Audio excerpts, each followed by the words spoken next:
14 June 1911 সাল মহা ধুমধাম করে একটি ট্রেন চালু হয়, যার নাম ছিল জানেত্তি। 3 কর্মী এবং 100 যাত্রী নিয়ে উদ্ভাবনী যাত্রা শুরু করে ট্রেনটি। শেষ যাত্রাও ছিল বোধহয় সেটাই। এমনটা বলার কারণ ট্রেনটি আর খুঁজে পাওয়া যায়নি। যাত্রাপথে একটি সুড়ঙ্গে ঢুকে ট্রেনটি আর বের হয়নি। প্রথমে রেল কর্তৃপক্ষ ভেবেছিল যে ট্রেনটির কোনো যন্ত্রাংশ হয়তো নষ্ট হয়ে গিয়েছে, যার জন্য দেরি হচ্ছে। তবে কয়েকদিন পার হয়ে গেলেও ট্রেনটি আর ফিরে আসেনি। তখন শুরু হয় অনুসন্ধান। সুড়ঙ্গের আনাচে কানাচে খুঁজেও সন্ধান মেলেনি ট্রেনটির আর যাত্রীদের। রহস্য আরও গভীর হয় যখন দুইজন লোক এসে বলে রেল দপ্তরে যে ওই ট্রেনেরই যাত্রী তারা। তাদের ভাষ্যমতে সুড়ঙ্গে প্রবেশের আগে সাদা কুয়াশায় আচ্ছন্ন হয়ে যায় ট্রেনটি। ঘাবড়ে গিয়ে তারা চলন্ত ট্রেন থেকে লাফ দেয়।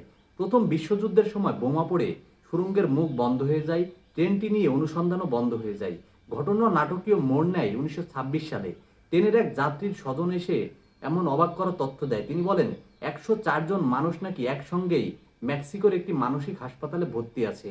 লোকগুলোর কথা হলো তারা রোম থেকে এসেছে, তাও আবার ট্রেনে। আটলান্টিক পাড়ি দিয়েছে ট্রেনেই। পাগল ভেবে লোকগুলোর কথা উড়িয়ে দেয় কর্তৃপক্ষ। আরও অবাক করা ঘটনা হলো মেক্সিকোর এই ঘটনা 1840 সালে, জানেত্তি গায়েবের 71 বছর আগের। এখানে শেষ নয়, হাসপাতালের একজন রোগীর কাছে পাওয়া যায় চুরুট, যাতে লেখা ছিল 1970 সাল। এই চুরুট নাকি মেক্সিকো রেল মিউজিয়ামে এখনো রাখা আছে।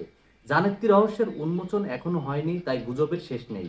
রাশিয়া, জার্মানি, রোমানিয়া, ভারত, বিশ্বের বিভিন্ন প্রান্ত থেকে খবর রয়েছে এমন একটি ভুতুড়ে ট্রেনের দর্শনের।